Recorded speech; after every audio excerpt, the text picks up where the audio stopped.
আসসালামু আলাইকুম গাইজ। আজ আমি আপনার দেখাইম কলমি তরকারি রান্নার রেসিপি।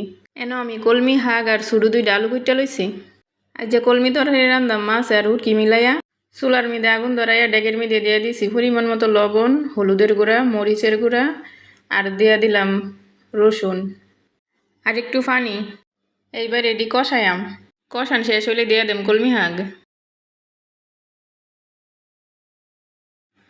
কলমি শাক কইলাম পুষ্টিগুণে ভরপুর একটা শাক। পরিমিত খাইলে এই শাক আমরা দেহের অনেক উপকার করে। হজম বালাও, রক্ত স্বল্পতা দূর ও ক্যালসিয়ামের উৎস। এই শাকের গুণাগুণ কইয়া শেষ করন যাইত না। এই শাকও আছে ভিটামিন এ, সি, কে। অহন সব ডিরে বালা করে কষায়াম।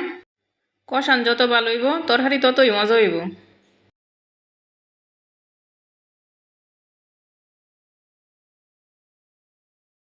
অহন দিয়া দিয়াম পরিমাণ মতো পানি।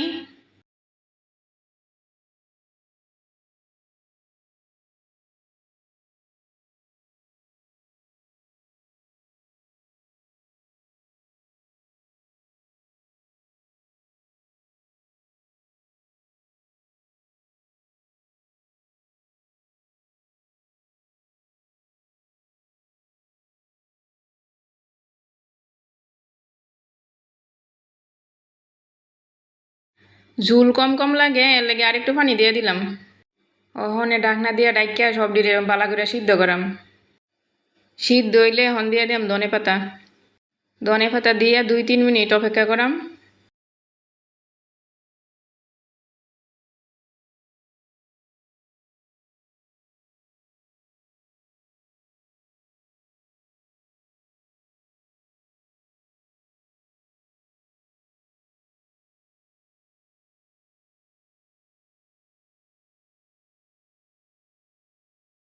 অহনে ধনে পাতা তরকারির লগে মিশাইলাম।